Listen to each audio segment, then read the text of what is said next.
Olivia Lomenech Gill is a fine artist, printmaker, and children's book illustrator.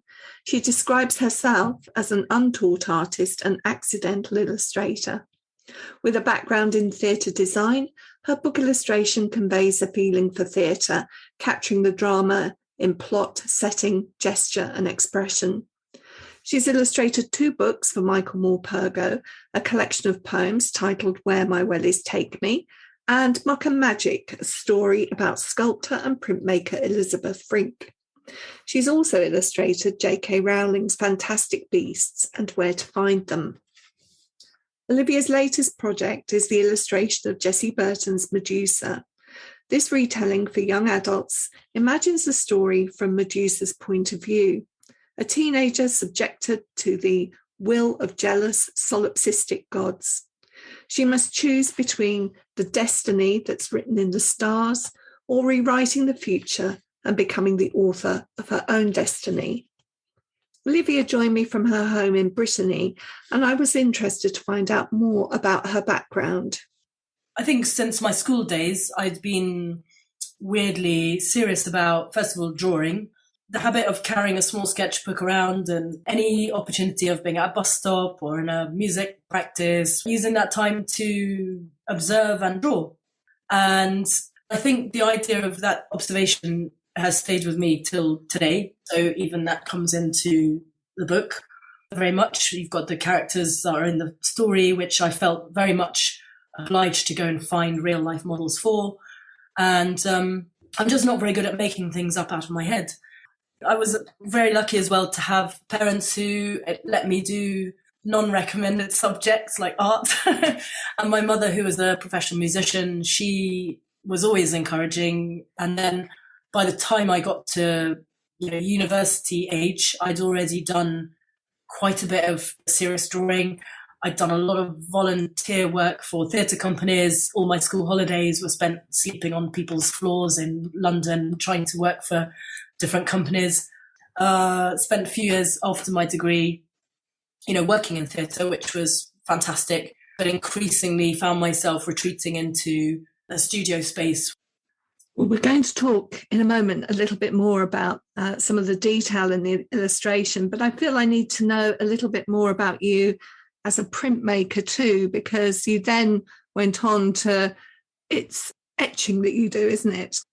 Well, again, in case there's any really good printmakers listening in, I'm a little bit hesitant to talk about my practice as a printmaker because I seem to sort of merge it with other things. And I tend to stick with etching and dry point, which are intaglio methods, so the opposite of relief printing. And I work on metal. And again, this came about by sort of chance that I got to do an MA in printmaking while I was still based in London.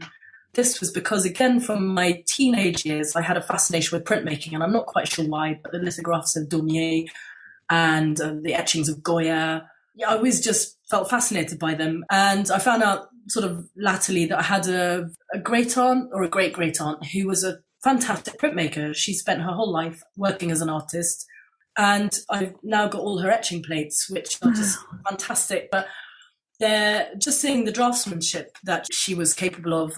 And so when I got sort of offered the chance, I wanted to do an evening class in etching. So I got to Wimbledon School of Art and they said, why don't you do an MA? And I wasn't really planning on doing an MA ever, but I started there, ended up defecting to Camberwell. And I'd obviously never done foundation. I'd never done a BA. I'd never done any of the things that you're meant to have done. And I finished my Master of Arts and I also worked at Artichoke Print Workshop for quite a bit. And then since then, I left London and I had quite a few years working without a printing press. And so then I started working on metal, basically using printmaking techniques to make paintings. Tell us a little bit about that. It's usually copper, could be zinc, or it could be aluminium. And for the etching, it's a chemical process where you're basically using an acid or an alkali solution to do the hard work for you. So often you'll heat up your plate, you'll roll on a very thin ground of waxy resist, which you can then do your line drawing or create your image, exposing the copper, which is therefore not too much hard work because you're not having to physically gouge the metal yourself. And then you're putting it into your either alkali or acid solution, and then you're letting it happen. It's a bit like cooking, I suppose. You hopefully arrive at your perfectly etched plate, which you're then inking up and printing. And then what I tend to do is incorporate collage. You're sandwiching all the layers together with this massive pressure of the printing press. So you come out with, I don't know how to describe it. It's called chine collé, if you're being fancy about it. This is a kind of Chinese collage where the etching is printed on top of several layers of coloured paper or collage. And that's how I work quite a lot. It sounds time consuming. And if you do something that you're not happy with, that sounds like an awful lot of work to go back and start again.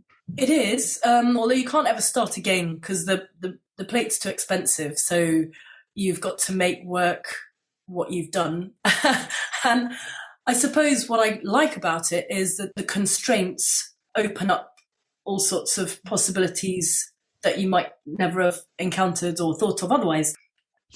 Let's move to the book now. And I'm really interested to know it's a remarkable story. It's beautifully told, it has to be said. And then there's this wonderful conversation between Medusa and Perseus, neither of them knowing what the other's backstory is. And gradually this backstory, they have a contract between themselves to tell each other the truth. It is a remarkable book. And I wondered, when you first received the manuscript, what was it that you responded to in the text, and what ideas were going through your head about how you were going to approach this as an illustration project? Every time I do a project, I've got no idea how to do it and how it's going to turn out. And I think my first realization with this was that there are not many illustrated books, I think, for young adults, if I'm right in saying. So my main concern was, how do we make this look like and feel like a book that is for young adults, not for young children? The story is very, very contemporary. It's very apposite. It's very much for older young people. And yet, as soon as you put pictures in a book, it can start to look like a young children's book. So I think all of us involved, me and Bloomsbury, and particularly obviously working closely with the art director, Stephanie Amster, that was something that was very much in the forefront of my mind from the beginning, that this should not look like a children's book. I suppose I envisaged it probably in mostly monochrome, because I work mostly in black and white as a printmaker, although now I'm looking at it and there's actually lots of colour in the book. But I know Stephanie quite rightly wanted lots of colours of the Mediterranean in the book. But my warning light sort of flashing in my head was the more lovely bright colours there are, the more turquoise, the more this and more that, the more it is going to start looking like a children's book. Anyway, of course, there's lots of ways of using colour without it having to look like a children's book. So we were going backwards and forwards quite a bit at the beginning. Stephanie had done some layouts which blocked out areas for illustrations, which were quite small, often and there was full page spreads, but there was also quite a few small vignette type details here and there. And I started trying to fit my initial ideas drawing onto those layouts, but I was finding it hard to, I think because of the power of Jesse's writing and the kind of grown-up nature of the characters in this book, where although both of them are, well, they're not that young, but they're sort of adolescent, teenagers, they've both experienced a huge amount, which make them quite worldly wise in a way. And I suppose I felt that all of the characters needed to be as full size as possible, really, as lifelike as possible. So to fit even the dogs or even other details into a corner of a page was difficult. And so there was this toing and froing, backwards and forwards. And it was like the book was negotiated all along the 2 years it was made. And that there was a lot of changes from the initial layouts to what it now looks like. And now we look at it and I think it's turned out pretty nice. It's absolutely wonderful. Can I just ask, did Jesse have any commentary on your artwork as you were going through, or was that kept completely separate? I think I'm right in saying that all of the work quite rightly went to Jesse and was approved. And she actually very kindly wrote an email, not long ago, which I found very touching indeed, because she said how happy she was with the work. And just a thank you is a big thing, especially coming from someone like her. And so I was really pleased that this had fulfilled her what she wanted for the book, because I can't imagine what it's like to be a writer, putting your work out there and then letting someone else come along and potentially deface it. Because I do think one of the things that I noticed is how respectful you were of the text, actually. You can tell that you'd read carefully and not only took what the words are saying, but what lies behind the words as well. Oh, well, that's really kind of you to say that, because probably we're not always conscious of what, how the work emerges. I wouldn't claim to ever have any big grand ideas. I think most of what I do is very simple and literally interpreting, obviously, the text. But when you've got such a powerful text, it doesn't take much to then very simply translate that into an image. And also, I was very lucky. I had some fantastic models who, every project I've ever done, I take time to go and try and find models, try and find the landscape that's true to that particular story. Because for me, if it's already there, there's no point making it up. And so I did have really good models, both for Perseus and Medusa, and also their canine companions. Well, I'm very happy if you feel that it does reflect well her text. Should we talk about some of the illustrations in the book? It'll give us a chance to exemplify really what we've been talking about so far. And so one of the first things I wondered if we could talk about were some of the very stormy scenes, which are very dramatic and they're really full of movement. I love the fact that they look so Greek as well. Well, I'm amazed that you're saying it looks really Greek, and I'm really happy because I just didn't get within 100 miles of Greece. And that was one thing I was worried about, was the whole palette that I was using, the look of the images was going to be quite cold, because I do live in the Northern Hemisphere and I'm in the North Sea, or I'm in the North Atlantic. And I was worried that this wouldn't look Mediterranean enough. But if you think it looks really Greek, then that's fantastic. And I should say it was totally intentional. Just to give listeners now an indication, we're looking at pages 48 to 49, which is one of the spreads that shows a storm as it's happening. And we've got the two big hands of Poseidon reaching out from the turmoil of these waves. And between his thumb and his index finger, I think he has a small boat in which we see Medusa. Just tell us a little bit about the composition of this and how you went about making it. Well, it's a very simple, mainly watercolour drawing or painting, which is one of the images which I think arrived quite quickly. I don't know if other artists, illustrators find this, but some images arrive in your head like that and others take a lot of working out. And this for me was something, I just think the power of the imagery just is there in the text already. So all you have to do is depict it. And I think we did have a conversation about how Poseidon should be represented, because he is this hugely menacing presence under the water. And already anyone who's at sea, even for me, crossing on a ferry, you're aware of the enormous power of the sea. And especially when you see shipwrecks and you see tsunamis and all of the destruction that can. So the sea is a beautiful and destructive entity. And we were saying, well, how do you represent Poseidon? But ultimately, and not in small part because he rapes Medusa, I wanted to keep him as a male persona. But then how do you make hands coming out of the sea not look ridiculous? I don't know. So he's there in this with his hands. He's there in another spread lying under the water, basically stalking her while she's in her small boat on the surface. And in this spread here, there's a suggestion of a whale, and there's the light coming from behind, and this tiny boat with Danae and Perseus who have been cast adrift, and he is plucking them out of the water to safety. I don't know, it probably does refer back to my work in theatre, my work in puppetry, where you're playing with scale, and a bit like I did a little bit, I really enjoyed in Fantastic Beasts, where you've got a huge, gigantic leopard, like the Nundu. And one of the spreads I most enjoyed doing was that one, where you can buy a simple drawing and playing with a bit of scale. So you've got these tiny wizards, just like here you've got the tiny boat. You can quite easily or simply make a powerful image. But it really is, it is quite a simple drawing, wash and a bit of gouache and a bit of not much else really.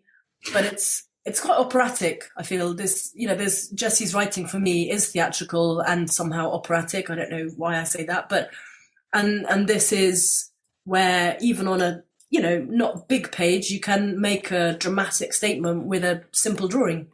Can I ask you, is the artwork itself the same size as the book? No, I don't even work to the right proportions of a book. You can ask Stephanie, the art director.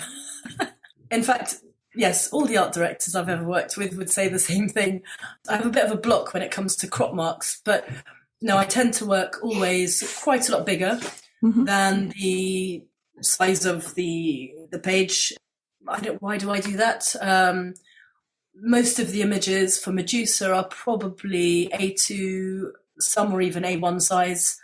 And if I'm doing printing, it will depend on the size of the plate as well. But largely I will work larger.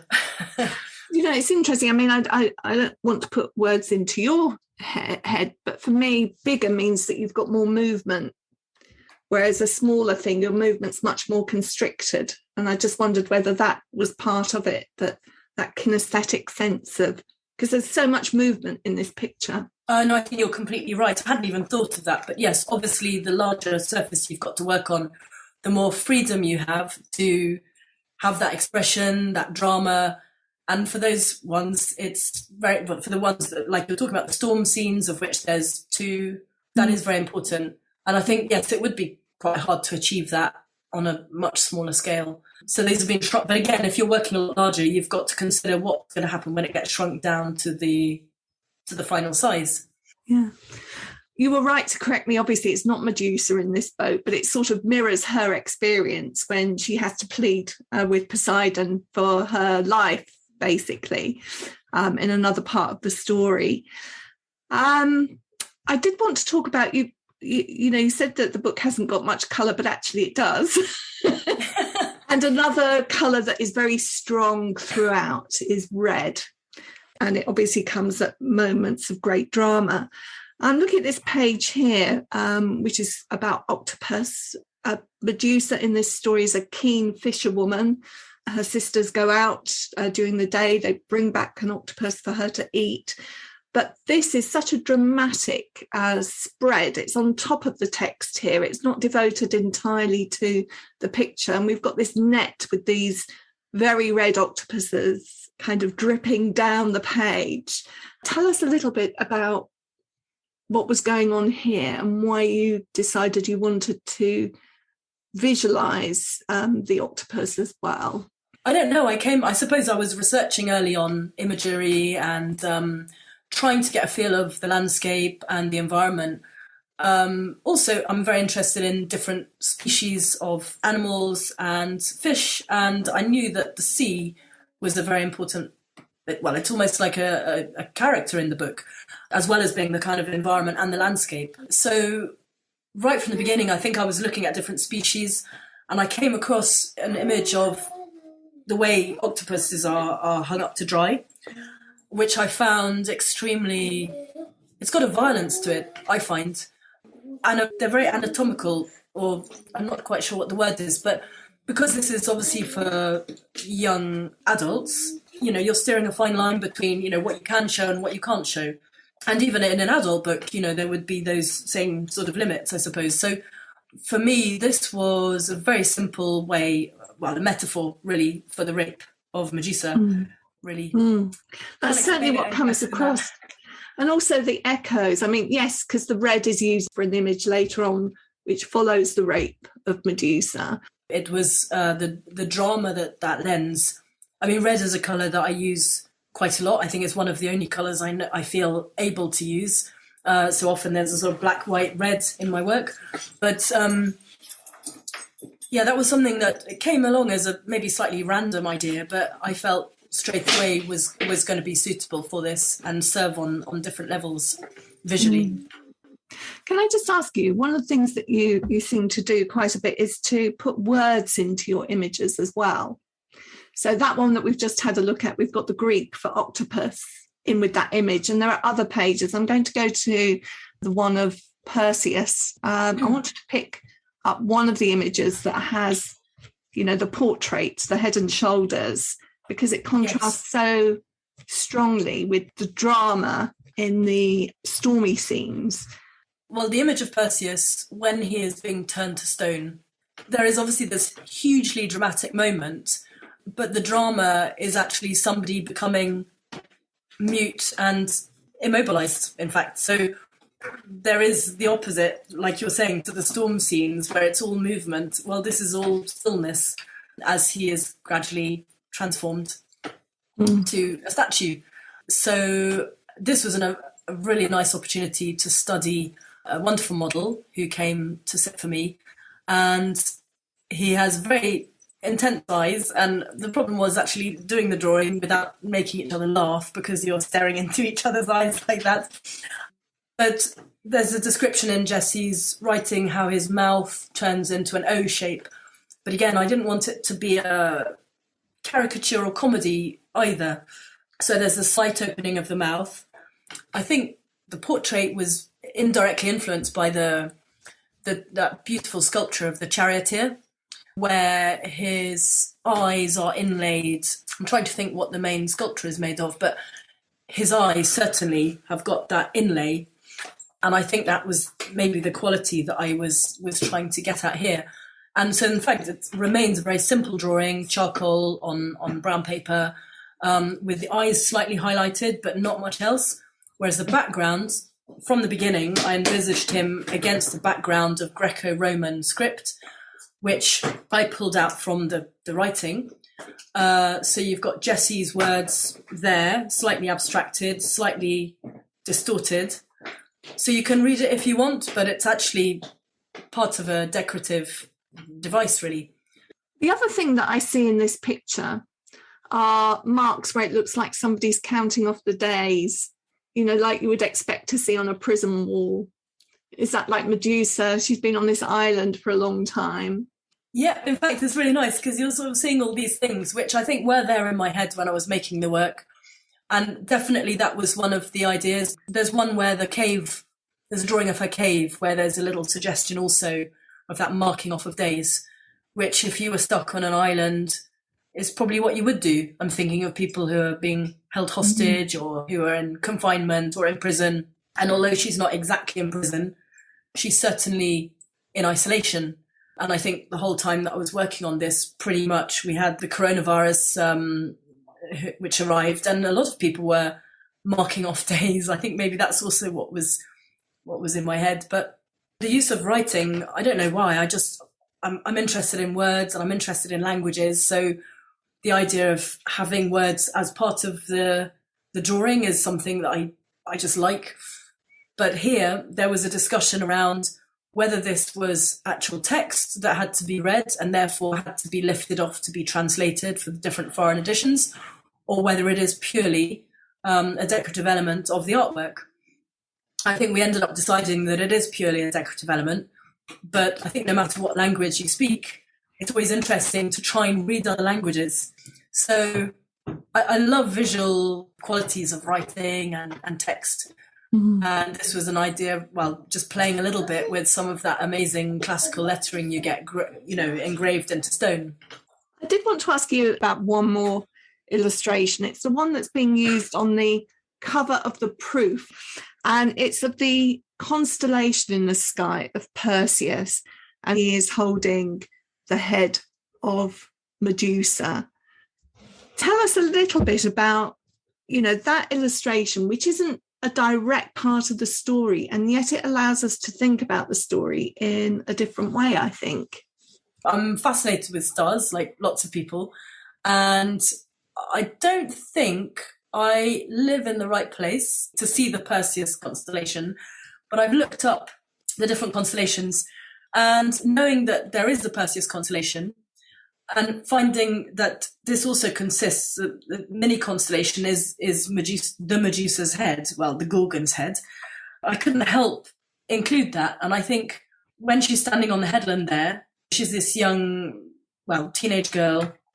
She's experienced all of what she has been through, and then she's looking at her destiny. She's trying to decide, what happens now, and the idea that she is unknowingly overshadowed by or looking out at her destiny, which is written in the stars, and then goes on to change that. I just like that. It's a fantastic partnership between the two of you to create this really strong story of Medusa. I'm going to be putting it into so many people's hands because I think it's a really thrilling book, and it's been equally thrilling talking to you today, Olivia. Thank you so much for, letting us into such a big part of your creative life. It's been really nice to be able to relive a bit of that journey of making the book. I hope that lots of people will get to enjoy it. In the Reading Corner is presented by Nikki Gamble and produced by Alison Hughes. If you have enjoyed this podcast, please do leave a review for us. To find out about other projects, including an audience with events and the Exploring Children's Literature Summer School, visit www.exploringchildrensliterature.uk. Join us again soon in the Reading Corner on your favourite podcast platform.